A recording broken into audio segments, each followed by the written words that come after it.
धनधान्य देई ही काळी आई धनधान्य देई जोडते मनाची नाती आमची माती आमची माणसं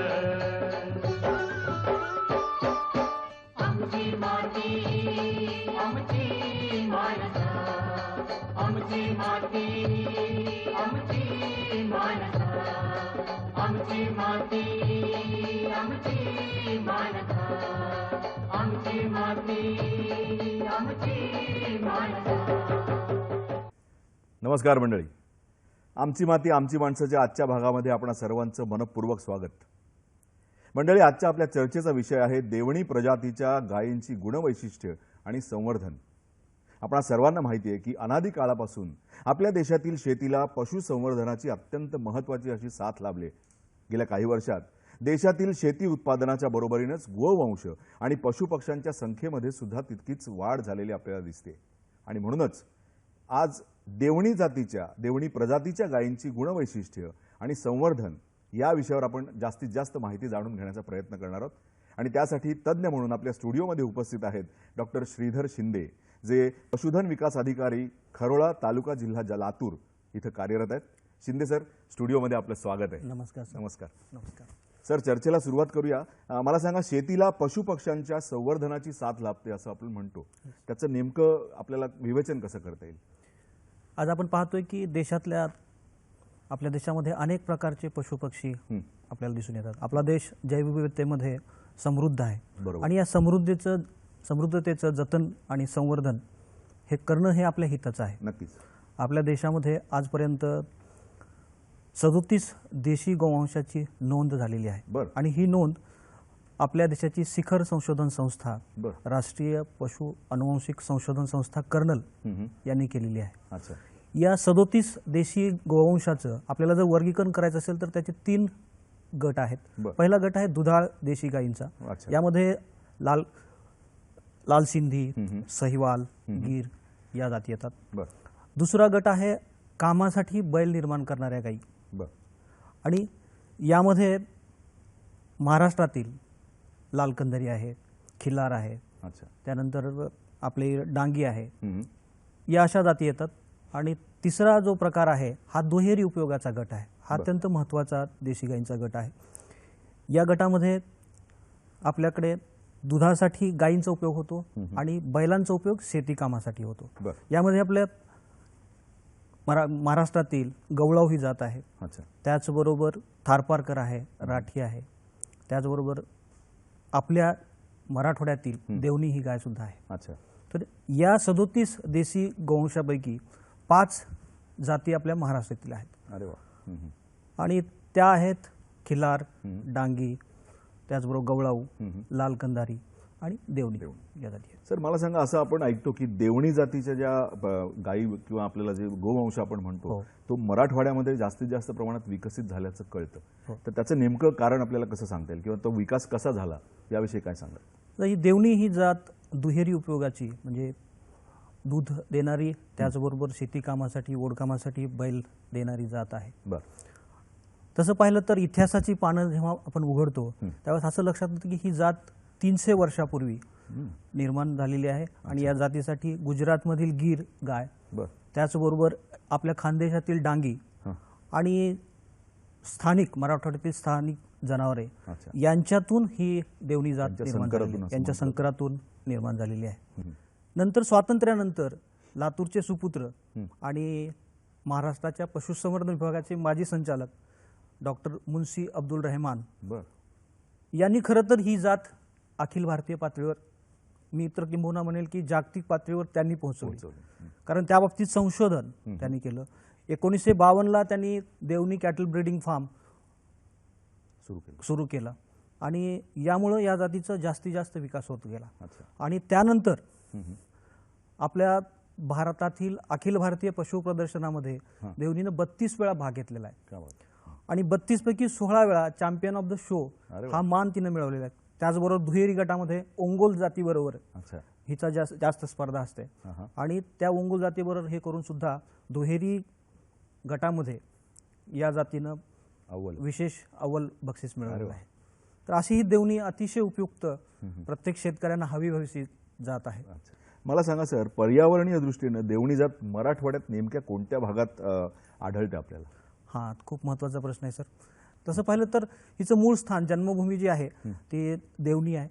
देवणी म्हणजे लातूर जिल्ह्यातील एक आता तालुक्याचं ठिकाण आहे. बरं. ते मूळ स्थान आहे आणि त्या गावावरूनच या जातीला देवणी हे नाव दिलेलं आहे. पूर्वी हिचं नाव सुरती बरेच जण म्हणायचे. नंतर डोंगरपाटी, डोंगरी, कारण डोंगराळ भागात राहत असल्यामुळे असे नाव होते. परंतु देवणी तालुक्यात तिचं मूळ स्थान असल्यामुळे त्या गावावरून या जातीचं नाव देवणी असं पडलेलं आहे. नामकरण झालेलं आहे. बरोबर. संपूर्ण लातूर जिल्ह्यामध्ये ही देवणी जात आढळते. 10 तालुके लातूर जिल्ह्यामध्ये आहेत. 10 तालुक्यामध्ये ही जात शेतकरी आवडीने सांभाळतात. त्याचबरोबर नांदेड जिल्ह्यातील लोहा, कंधार, देगलूर, मुखेड या भागात देवणी आढळते. बीड जिल्ह्यातील अंबाजोगाई, परळी, त्याचबरोबर केज तालुक्यामध्ये, उस्मानाबाद जिल्ह्यातील कळंब, उमरगा, तुळजापूर तालुक्यामध्ये ही जात आढळते. तसंच कर्नाटक मधील गुलबर्गा आहे, बिदर आहे, या भागामध्ये बसव कल्याण आहे, या भागामध्ये देवणीची लोक सांभाळतात. आणि आंध्र प्रदेशात आता जो तेलंगणा आहे यामध्ये जहिराबाद आणि नारायणखेड इथे सुद्धा ही जात आपल्याला दिसून येते बऱ्यापैकी. आता मला सांगा सर, की ह्या देवणी गोवंशाची आपण आता चर्चा करतोय, त्याची एक नेमकी गुणवैशिष्ट्ये आपल्याला काय सांगता येतील? या जातीमध्ये याचा प्रामुख्याने रंग जो आहे पांढरा ठिपकेदार काळा आहे. देवणी जातीच्या मध्ये जे कपाळ आहे ते भरीव बहिर्गोलाकार आहे. याचे डोळे जे आहेत ते धारदार नजर आहे आणि डोळ्याच्या भुवया आणि पापण्या या काळ्या असतात. त्याचं शिंग आखूड आहेत, टोकाला थोडी बोथट असतात आणि थोडेसे बाजूला आणि मागे झुकलेले असतात. त्याचबरोबर यांचे पाय जर बघितले तर मजबूत भक्कम आहेत, सरळ लांब आणि एका शेतीकामासाठी उपयोगासाठी ज्यांचे सांधे जे आहेत ते खूप मजबूत आहेत. यामध्ये देवणी जातीच्या मध्ये प्रामुख्यानं बघितलं तर त्यांच्यामध्ये 3 उपजाती आपल्याला दिसून येतात.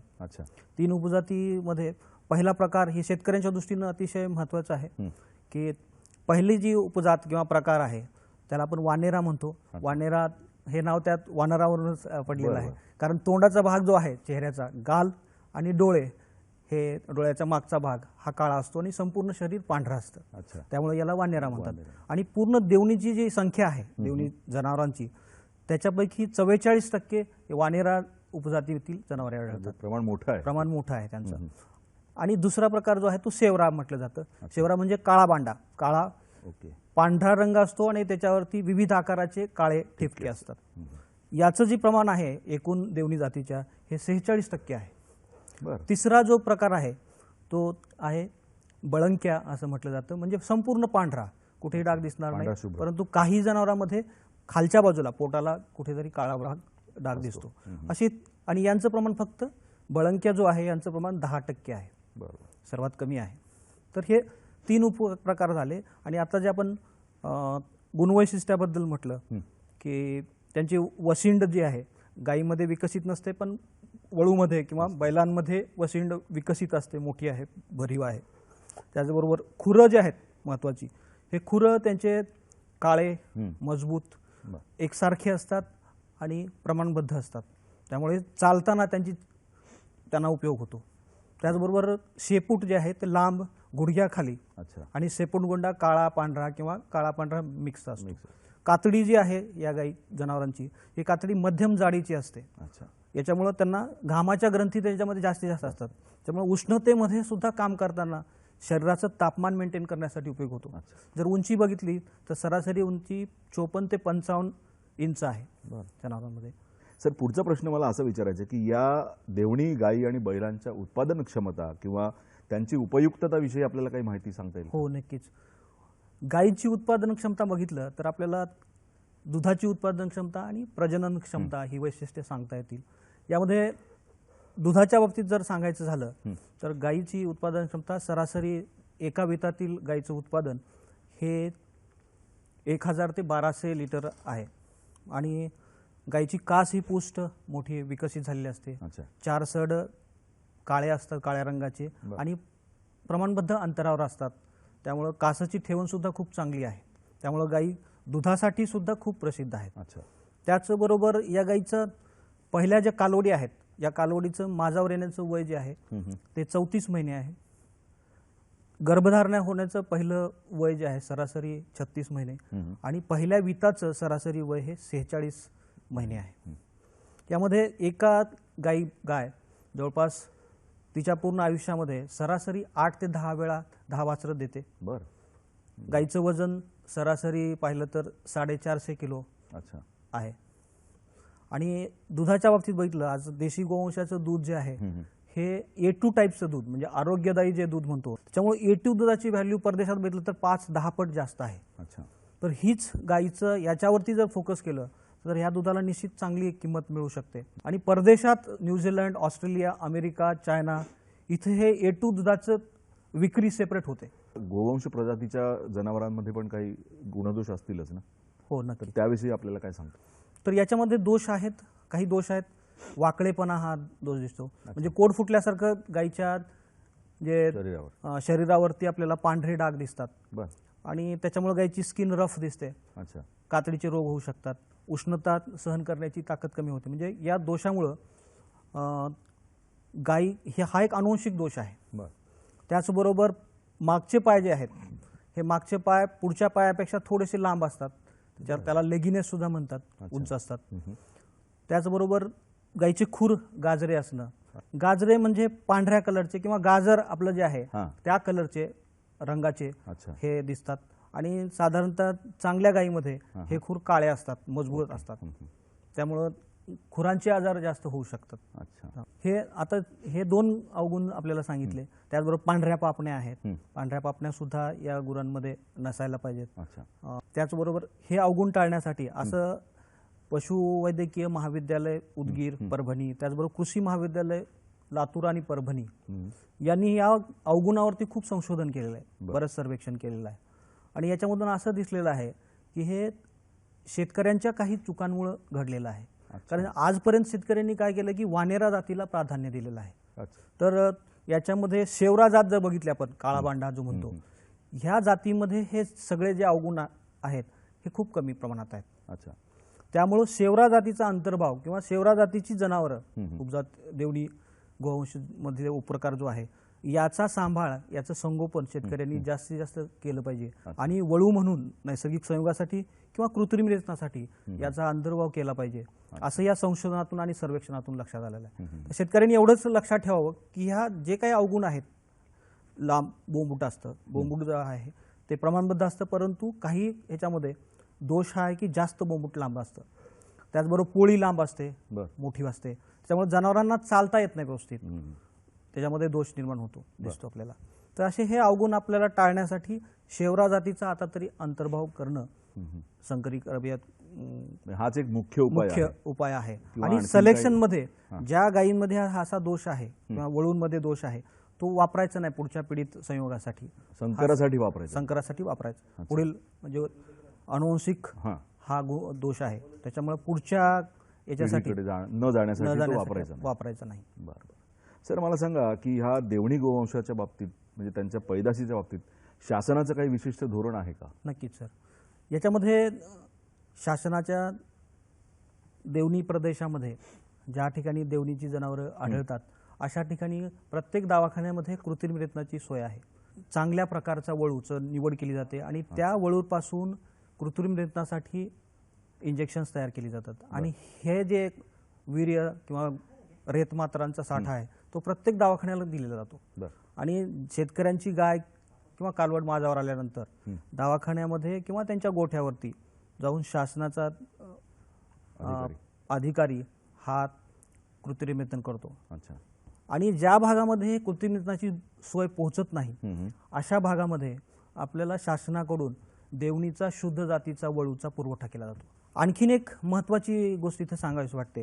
केंद्र सरकार, विविध राज्यातील पशुसंवर्धन विभाग आणि राष्ट्रीय दुग्ध व्यवसाय विकास मंडळ या सगळ्यांनी आतापर्यंतच्या ज्या काही त्रुटी झालेल्या आहेत गोवंश सुधारण्यामध्ये आणि त्यांचा जो अनुभव आहे हा अनुभव एकत्र करून सर्वंकष गाई म्हशीचं उत्पादन त्याचबरोबर अनुवंशिक सुधारणा करण्यासाठी सर्वसमावेशक अशी गेल्या 2 वर्षापासून ही योजना राज्यामध्ये सुरू आहे. याच्यामध्ये अनुवंशिक सुधारणा योजना किंवा कार्यक्रम आहे. यामध्ये शेतकऱ्यांची चांगली जी देवणी जातीची गुरं आहेत किंवा गायी आहेत यांची निवड केली जाते बरं. किंवा त्या शेतकऱ्यांनी इच्छुक शेतकऱ्यांनी पशुवैद्यकीय दवाखान्याकडे एक विहित नमुन्यातील फॉर्म आहे, विहित मुद्देमध्ये ते भरून द्यायचं आहे बरं. आणि पशुवैद्यकीय दवाखान्याचे प्रमुख स्वतः जाऊन शेतकऱ्यांच्या घरी त्या गायीची तपासणी करतात. अच्छा. दिलेल्या निकषाप्रमाणे ती गाय उत्पादन देते. किमान 4 लिटर दूध देणारी गाय अच्छा. आणि तिचे बाह्य वैशिष्ट्ये जे आहेत जे आपण आता बघितले त्या बाह्य वैशिष्ट्याप्रमाणे आहे का ही बघून तिची छाननी अर्जाची केली जाते बरं. आणि हे अर्ज तालुका लेवलला पाठवले जातात. तिथून जिल्हा लेवलला जिल्हा पशुसंवर्धन उपायुक्ताकडे जातात बरं. आणि शासनाने एक संगणक प्रणाली म्हणजे महाराष्ट्र पशुधन विकास मंडळ हे जे आहे यांनी एक संगणक प्रणाली डेव्हलप केलेली आहे आणि ऑनलाईन तो फॉर्म त्याचं वर्णन, दूध उत्पादन क्षमता, जन्मतारीख, अच्छा. जेवढी माहिती आपल्याला आहे ती पूर्ण माहिती जी आवश्यक आहे तेवढी भरली जाते आणि त्या गायीसाठी जी निवड केलेल्या गायी आहेत याच्यासाठी MLDB कडून नंबर दिला जातो त्या गायीला. बरं. आतापर्यंत आपण कृत्रिम वेतन करत होतो बरोबर. परंतु त्या गायीची ओळख होत नव्हती आपल्याला. पुढची पिढी कशी झाली याची ओळख होण्यासाठी टॅग नंबर त्या गायीला दिला जातो आणि त्याच्यामुळं काय होतं की त्याचं रेकॉर्डिंग पूर्ण त्या गायीला जेव्हा शेतकरी सांगतो की माझ्यावर आल्यानंतर आम्ही तिला देवणी शुद्ध देवणी वीर्यमात्रा वापरून तिला भरवलं जातं. मग तिच्यात माझ्यावर आल्याची तारीख म्हणजे जे काही उत्पादन विषयक, प्रजनन विषयक बाबी आणि आरोग्य विषयक बाबी. अच्छा. आता उत्पादन विषयक बाबी म्हणजे दैनंदिन तिचं दूध उत्पादन किती आहे, बरोबर, त्याचबरोबर फॅट किती आहे, त्याचं SNF किती आहे याची नोंद शेतकऱ्याला ठेवायची. त्याचबरोबर प्रजनन विषयक बाबीमध्ये शेतकऱ्यांनी त्यांच्याकडे गाय कधी माझ्यावर आली, कधी भरवली, कृत्रिम रेतनाने कधी भरवली, कारण कृत्रिम रेतन हे त्यांच्यासाठी कंपल्सरी केलेलं आहे बरं. या योजनेसाठी. बरं. त्यानंतर गर्भ तपासणी कधी केली त्याचप्रमाणे त्या गायी संभाव्य विणारी तारीख, विल्यानंतर तिनं नर वासराला जन्म दिला की मादी वासराला जन्म दिला, त्याचबरोबर त्या वासराचं संगोपन कसं करायचं याबद्दल त्यांना सांगितलं जातं. त्या वासराला विशेष मिनरल मिक्सचर, व्हिटॅमिन मिक्सचरचा पुरवठा केला जातो आणि जर आतापर्यंतच्या योजनेमध्ये ज्या 2-3 त्रुटी होत्या की एक नंबर नसल्यामुळं पुढची पिढीमध्ये सुधारणा झाली का नाही आपण पाहू शकत नव्हतो. आता हे टॅग कंपल्सरी आहे, त्या गाईला टॅग आहे, जन्मणाऱ्या वासराला तो सुद्धा टॅगिंग केलं जातं. अरे वा. आणि त्याच्यामुळे त्याचं दर महिन्याचं वजन आम्ही घेतो. त्याचबरोबर 6 महिन्यात ते वासरू जर शासनाने दिलेल्या निकषाप्रमाणे जर त्या शेतकऱ्यांनी सांभाळलं, त्याचं संगोपन केलं तर शेतकऱ्याला प्रोत्साहनपर 5,000 रुपयाचं अनुदान आहे. काय बात आहे. आणि नर वासराला दुसऱ्या पिढीमध्ये 2% वासरं सिलेक्ट केले जातात आणि शेतकऱ्यांच्या इच्छेनुसार शेतकरी जर तयार असेल तर अशा वासरांना 25,000 रुपये देऊन शासन म्हणजेच महाराष्ट्र पशुधन विकास मंडळ हे विकत घेतं. बरं. चर्चेमध्ये आपल्याकडून एक माहिती अशी मिळाली की आता ह्या पर्टिक्युलर प्रजातीच्या म्हणजे ही गोवंश भारताबाहेर सुद्धा प्रचलित व्हायला लागले. तर मग तिकडे जी पैदास होते तिकडची जनावरं आणि आपल्या भारतीय वंशाची जनावरं ह्याच्यामध्ये काही मूलभूत फरक किंवा काही गुणवैशिष्ट्ये असे आहेत का? आता मराठवाड्यात बघितलं आपण तर दुष्काळी परिस्थिती आहे, टंचाईची परिस्थिती आहे. बरोबर. अशा परिस्थितीमध्ये चांगलं दूध उत्पादन, निकृष्ट चारा खाऊन सुद्धा बरोबर आणि तग धरण्याची त्यांची जी क्षमता आहे ती विदेशी जनावर किंवा संकरित जनावरांपेक्षा निश्चित जास्त आहे. जगामध्ये A1 आणि A2 मिल्कचा जो चाललेला आहे याच्यामध्ये A2 मिल्कच्या बाहेरच्या देशांनी ऍक्सेप्ट केलेलं आहे की हे आरोग्यदायी जास्त आहे. तिसरं आहे की या जातीची जी कातडी आहे ती मध्यम जाडीची आहे, त्यामुळं जे कीटक आहेत, डास आहेत, माशा आहेत यांच्यापासून याचं संरक्षण होतं. अच्छा. त्याचबरोबर घामाच्या ग्रंथी आहेत त्यामुळे विशेष कीटक याच्यापासून दूर राहतात. आणि सगळ्यात महत्त्वाची रोगप्रतिकारक क्षमता जी आहे ती संकरित जनावरांपेक्षा निश्चित देवणीची जास्त आहे. आणि यामुळंच परदेशामध्ये देवणी किंवा गीर जातीची जनावरं जी आहेत ही जायला लागलीत, तिथं ह्या जाती वाढवायला लागल्यात, संकर करायला लागलेत. ह्या गायीमध्ये मातृत्वाची भावना जास्त आहे त्यामुळे वासरांचं संगोपन ह्या खूप चांगल्या प्रकारे करू शकतात. त्यामुळे वासरांचं जिवंत राहण्याचं प्रमाण जे आहे संकरित गायीपेक्षा निश्चित जास्त आहे. यानंतर खुरांचं जे सांगितलं, शेतीसाठी काम करण्यासाठी जे जनावर ज्यांची काळे खुरं असतात, कॉम्पॅक्ट खुरं आहेत, मजबूत भक्कम असल्यामुळं एकसारखी आहेत आणि त्यामुळं शेतीमध्ये काम करताना खुरांचे आजार जे होतात हे आजार ह्या देशी देवणी गायीमध्ये कमी प्रमाणात होतात.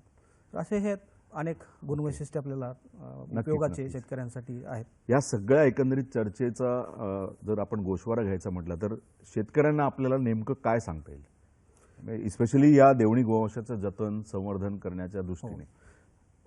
शेतकऱ्यांना मला हेच महत्त्वाचं सांगायचं आहे की आता जे आपण कृत्रिम रत्नाचा वापर किंवा ज्या शुद्ध देवणी वळू नैसर्गिक संयोगासाठी वापरणं हा महत्त्वाचं आहे.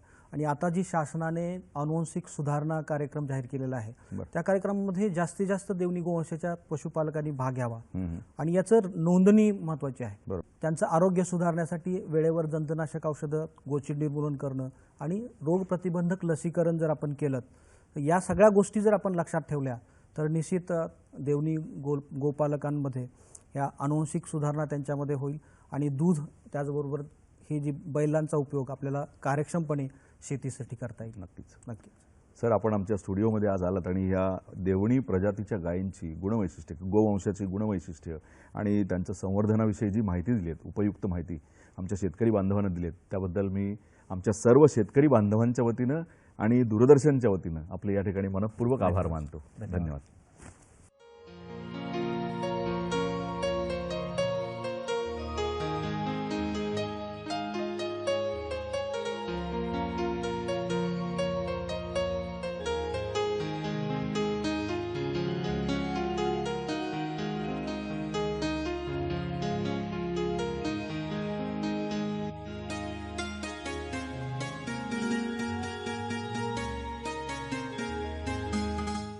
आमची माती आमची माणसं. प्रायोजक